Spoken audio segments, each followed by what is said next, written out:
नमस्कार मित्रों, कैसे हैं आप सब। आशा है कि आप बहुत अच्छे होंगे और आपकी पढ़ाई बहुत अच्छी चल रही होगी। दोस्तों, आज हम मध्य प्रदेश समान ज्ञान में एक और टॉपिक का अध्ययन करने वाले हैं। मध्य प्रदेश समान ज्ञान हम हिंदी और इंग्लिश माध्यम दोनों में प्रोवाइड कर रहे हैं। जो हिंदी के छात्र हैं, हिंदी माध्यम के छात्र हैं, वो हमारी प्लेलिस्ट में जाकर के वीडियोस को देख सकते हैं। और इंग्लिश मीडियम के जो एमपीजीके के छात्र हैं, उनके लिए भी हमारे प्लेलिस्ट पर वीडियोस उपस्थित हैं। दोस्तों, आप सभी ने अभूतपूर्व सहयोग दिया, इसका तहे दिल से धन्यवाद। दोस्तों, लेक्चर शुरू करने से पहले कुछ ऊर्जावान पंक्तियां मैं आपके लिए पेश करना चाहता हूं। दोस्तों, ये पंक्ति इस प्रकार है। आंधियों को जिद है, आंधियों को जिद है जहां बिजली गिराने की। आंधियों को जिद है जहां बिजली गिराने की। मुझे भी जिद है, मुझे भी जिद है वहीं आशियाना बसाने की। ठीक है दोस्तों, हमें भी एक जिद बसा के चलनी पड़ेगी कि हमें वहीं पे आशियाना बसाना है जहां बिजली गिरेगी। जितना भी कंपटीशन हो, हमें अपनी सफलता की ओर बढ़ते रहना है। तो दोस्तों, बिना समय गवाए आइए लेक्चर को शुरू करते हैं। आज का टॉपिक है बुंदेलखंड का पठार। इसके पहले मैं आपको एक प्रारूप दे दूं कि हमने क्या क्या अध्ययन कर लिया है। दोस्तों, हम पढ़ रहे थे मध्य प्रदेश का फिजिकल डिवीजन, प्राकृतिक विभाजन पढ़ रहे थे। हमने लास्ट के पिछले वीडियोस में बात किया था कि मध्य प्रदेश को 3 हिस्सों में हमने बांटा था। ठीक है, मैं आपको फिर से बता दूं, मध्य प्रदेश को हमने 3 हिस्सों में बांटा था। ठीक है, मध्य प्रदेश का मैप हम बना करके इस चीज को हम आपको बता रहे हैं। मध्य प्रदेश को हमने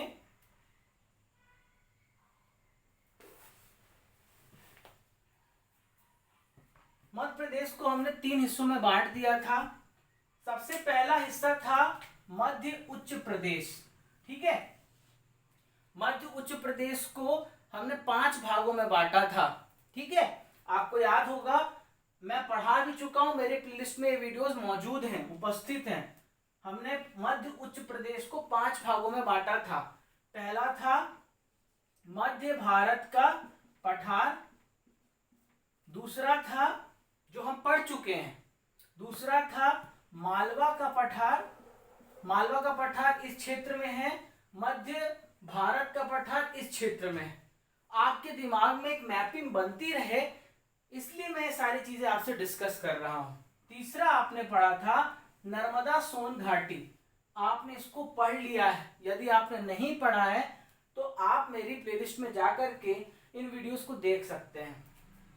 नर्मदा सोन घाटी ये भी हमने पढ़ लिया था।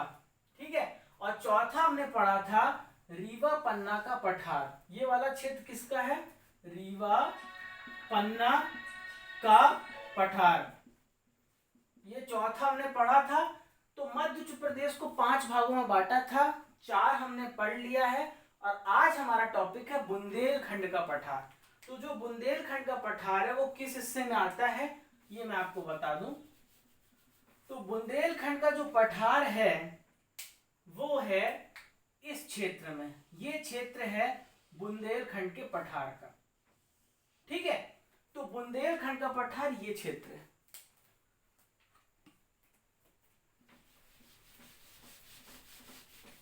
तो आपने देख लिया, हमने 4 चीजों को पढ़ लिया है।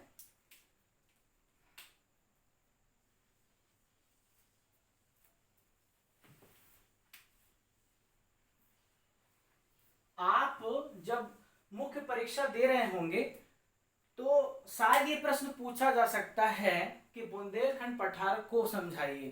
तो सबसे पहले तो आप एक मैप ड्रॉ करेंगे, एक मैप ड्रॉ करेंगे और आप उस क्षेत्र को बताएंगे कि कहां पे बुंदेलखंड का पठार आता है। तो आप एक ऐसा आउटलाइन दे देंगे तो एग्जामिनर को समझ में आ जाएगा कि जो बुंदेलखंड का पठार है वो इस क्षेत्र में आता है। दोस्तों, बुंदेलखंड के पठार में कौन कौन से जिले आते हैं, फिर आपको ये लिखना है। तो बुंदेलखंड के पठार में जो जिला आता है वो है निवाड़ी, टीकमगढ़, ये आप जिले यहाँ पे देख सकते हैं, निवाड़ी, टीकमगढ़, छतरपुर, सागर और दतिया, ये 5 जिले मुख्यतः बुंदेलखंड के पठार पे आते हैं। ये जो क्षेत्र है निवाड़ी का है, ठीक है, फिर टीकमगढ़, यहाँ पे छतरपुर है, इसी पूरे रीजन में जिलों के नाम मैं आपको बता रहा हूँ। सागर है, ये क्षेत्र सागर का है, और ये क्षेत्र है दतिया का। तो ये 5 जिले बुंदेलखंड के पठार पर आते हैं। इतना आपने समझ लिया।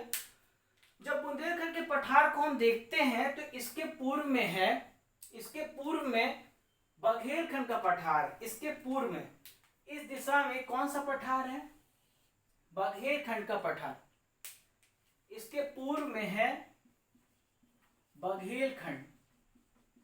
अभी हम इसको पढ़ने वाले हैं, ठीक है, आगे के लेक्चर्स में हम इसका अध्ययन करेंगे। तो इसके पूर्व में कौन सा पठार है, बघेलखंड का पठार।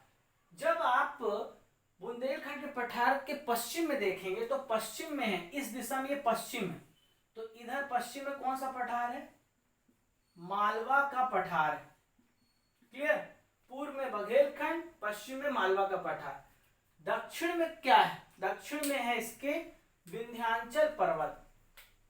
दक्षिण में ये कौन सा है, विंध्याचल पर्वतमाला, दक्षिण में है विंध्याचल पर्वतमाला।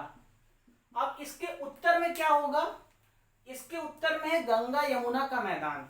तो इसके उत्तर में क्या है, गंगा यमुना का मैदान। तो बहुत अच्छी तरीके से मुख्य परीक्षा पे लिख सकते हैं, ठीक है, और अपना कॉन्सेप्ट भी बना सकते हैं। प्रारंभिक परीक्षा में कई बार सवाल पूछा जाता है। तो आपने समझा कि बुंदेलखंड का पठार किस ओर से घिरा हुआ है। आप एक शॉर्ट में बनाएंगे, इधर है गंगा यमुना मैदान, उत्तर में है गंगा यमुना मैदान, दक्षिण में है विंध्याचल पर्वत माला, ठीक है। इतना आप बना के आ जाएंगे ना तो एग्जामिनर समझ जाएगा कि छात्र ने बहुत अच्छे से पढ़ा है। पूर्व में है बघेलखंड का पठार और इसके पश्चिम में क्या है, मालवा का पठार। रटना एक भी नहीं है। मैं आपको बता दूं, एमपीपीएससी के प्रारंभिक परीक्षा में भी सवाल ऐसे पूछ लिए जाते हैं कि इसके पूर्व में क्या है, इसके उत्तर में क्या है, दक्षिण में क्या है, पश्चिम में क्या है। तो अब आपको नहीं भूलेगा। मैं आपको बता दूं, हमने पढ़ा भी है कि मध्य प्रदेश में जो बुंदेलखंड के पठार का क्षेत्र है वो है 7.7%, 7.7% हिस्सा बुंदेलखंड के पठार का है, ठीक है। तो यहां पर आप देख सकते हैं, उत्तर में यमुना के जलोढ़ मैदान है, दक्षिण में विंध्याचल है, ये मैं बता चुका हूं, पूर्व में बघेलखंड का पठार है और पश्चिम में है मालवा का पठारी, हम पढ़ चुके हैं। टोटल क्षेत्रफल कितना है आप इसे लिखिए चाहे ना लिखिए, कोई फर्क नहीं पड़ता। आप बस जान लीजिए कितना है, 23,733 किलोमीटर स्क्वायर और एरिया है 7.7%। दोस्तों एक बात आप 7%, इसको 7% लिखिए। दोस्तों एक बात आप ध्यान रखिएगा कि 5-6 चीजों को आप अपने दिमाग में फ्रेम कर ले। जब आप उत्तर लिखेंगे, मुख्य परीक्षा में लिखेंगे या कोई प्रारंभिक परीक्षा या फिर एमपी से रिलेटेड जो भी एग्जाम, आप ये जान लीजिए जब भी आप किसी क्षेत्र की चीजें पढ़ते हैं तो सबसे पहले आपके दिमाग में स्थिति बननी चाहिए कि उसकी पोजीशन क्या है। दूसरा इंपॉर्टेंट पॉइंट होता है कि वहाँ की जलवायु कैसी है, वहाँ की, दूसरा पॉइंट पकड़ा आपने, हमें जानना है जलवायु कैसी है, ठीक है। तीसरी चीज आपके दिमाग में बननी चाहिए जलवायु के बाद, वो है कि वहां पे किस प्रकार के फसल होते हैं, ठीक। हर चीज में आपको यही लिखना है, और आपको अगर याद रहेगा, पॉइंट्स पकड़ के चलेंगे तो आप भूलेंगे नहीं। चौथी चीज आपको पकड़नी है कि यहाँ पे वर्षा कैसी होती है, वर्षा का क्या औसत है। पांचवी चीज ये पढ़नी है कि यहाँ पे वन कैसे हैं, फॉरेस्ट कैसा है। छठवीं चीज जो आपको पकड़नी है वो है खनिज कौन सा पाया जाता है। सातवीं चीज है मिट्टी। अगर आपको ये पॉइंट्स याद रहेंगे ना तो आप एग्जाम में रटना नहीं पड़ेगा आपको।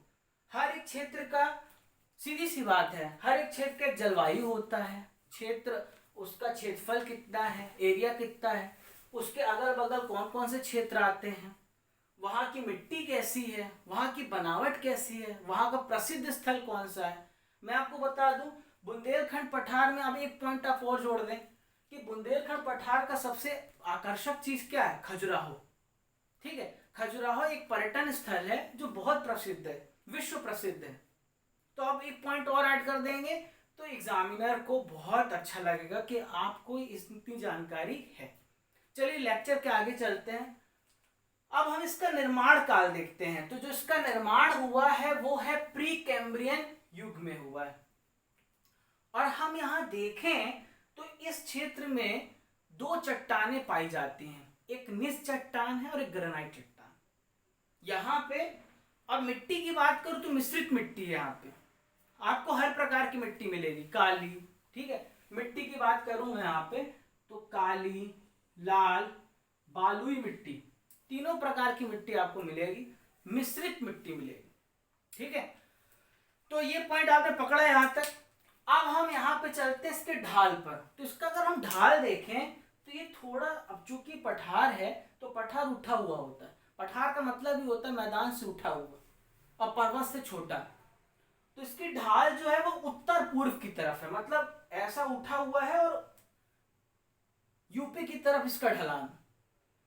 तो इसकी ढाल जो है स्लोप इसे कहते हैं। स्लोप क्या है इसकी, उत्तर पूर्व ढाल। अब मैं अगर नदियों की बात करूं तो यहाँ पे प्रमुख नदियां जो हैं, उसको प्रमुख नदियों की मैं बात करूं तो यहाँ पे जो प्रमुख नदियां हैं वो है सिंध,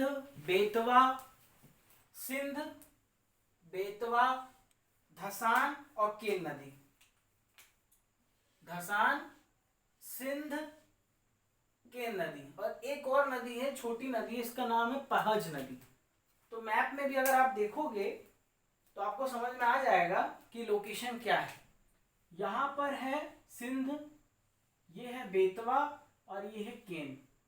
यहां आप सिंध लिखेंगे, ये है बेतवा और इधर है केन। ये प्रमुख नदियां हैं। पहज छोटी नदी है और धसान भी। जिलों की तो बात हमने कर ली है। अब एक पॉइंट और आपको समझना है कि यहाँ की जो औसत ऊंचाई है, मैं अगर पठार है ये, तो पठार की बात करूं तो इसमें औसत जो ऊंचाई है, औसत ऊंचाई इस पठार की 300 मीटर है, ठीक है। औसत ऊंचाई 300 मीटर, लेकिन 150 से 300 मीटर के बीच आप इसकी ऊंचाई देखेंगे। समुद्र सीमा से, लेवल से, समुद्री सीमा से इसकी औसत ऊंचाई 300 मीटर की है, ठीक है। यहाँ की सबसे ऊंची चोटी, यहाँ की सबसे ऊंची चोटी सिद्ध बाबा, जिसकी ऊंचाई है 1173 मीटर, ठीक है। तो ये है सिद्ध बाबा, सबसे ऊंची चोटी यहाँ पे कौन सी है, सिद्ध बाबा की। और सिद्ध बाबा जो चोटी है ये 3 श्रेणियों का संगम है। तो मतलब यहाँ पे 3 श्रेणियां आपको मिलेंगी। पहला है विंध्यन पर्वत श्रेणी, दूसरा है फौना और तीसरा है भांडेर। इन 3 श्रेणियों का यहाँ पर सिद्ध बाबा के पीक पर मिलन है, संगम है। यहाँ कुछ उप पठार भी हैं, बुंदेलखंड के 2 उप पठार भी हैं और उनके प्रमुख पठार के नाम से जाना जाता है। एक है सागर पठार और एक है दमोह पठार। तो ये है सागर पठार और दूसरा है दमोह पठार। अब बात करते हैं जैसे जैसे मैंने आपको बताया कि आपको फसल याद रखना है, यहाँ पे कौन सी मुख्य फसल है। तो यहाँ जो फसल है वो है सोयाबीन दाल, चावल और गेहूं। अब यहाँ पर हम बात करें तापमान की, तो यहाँ जो तापमान रहता है वो होता है 40 से 42 डिग्री सेल्सियस। यहाँ रॉक फॉस्फेट भी पाया जाता है। न्यूनतम तापमान अगर मैं बात करूं तो न्यूनतम तापमान है 10 डिग्री सेल्सियस का। जलवायु समझते हैं। तो यहाँ की जो जलवायु है वो है कॉन्टिनेंटल। यहाँ की जलवायु कैसी है? यहाँ की जलवायु है कॉन्टिनेंटल। यहाँ की जो क्लाइमेट है कैसी है? कॉन्टिनेंटल। कॉन्टिनेंटल को बोलते हैं महाद्वीपीय जलवायु। महाद्वीपीय जलवायु वो जलवायु है जो कि गर्मी में अत्यधिक गर्म हो जाती है और जमीन यहाँ पे अत्यधिक गर्म हो जाती है, और ठंडी में अत्यधिक ठंडी हो जाती है। क्योंकि जमीन का एक प्रॉपर्टी होता है, गुण होता है कि ठंड में ज्यादा ठंड हो जाता है और गर्मी में अत्यधिक गर्म हो जाता है। तो यहाँ की जलवायु क्या है? सर्दियों में अधिक सर्दी और गर्मी में अधिक गर्मी। अब यहाँ पे खनिज की बात करें तो खनिज है हीरा और बॉक्साइट। इस क्षेत्र में पन्ना क्षेत्र पड़ता है, और पन्ना में हीरे की जो खदान है आप जानते हैं काफी फेमस है, और दूसरा है बॉक्साइट। वर्षा की बात करते हैं। वन, यहाँ पे जो वन है वो है उष्णकटिबंधीय पर्णपाती वन। यहाँ जो वन पाया जाता है वो है उष्णकटिबंधीय पर्णपाती वन पाया जाता है। वर्षा कितनी है? वर्षा है 75 से 103 सेंटीमीटर। एक डाटा आपको ये बताना था कि अवस्थिति, देखिए इसे याद रखना जरूरी नहीं है और ना ही आपको लिखना एग्जाम में, लेकिन बस आपको पता होना चाहिए। तो ये अवस्थिति आप इसका जान लें, अवस्थिति देख लें। तो जो इसकी अवस्थिति है वो 24 डिग्री 60 मिनट से लेकर 26 डिग्री 22 मिनट, जो कि उत्तरी अक्षांश है। तो यहाँ पर आप देखेंगे 24 डिग्री 60 मिनट, और ये जो कि जाता है 26 डिग्री 22 मिनट, ये उसका उत्तरी अक्षांश है। अब हम इसका पूर्वी जो देशांतर देखेंगे आप, तो पूर्वी देशांतर इतने क्षेत्र में आएगा। ठीक है, तो पूर्वी देशांतर कहां से शुरू होगा?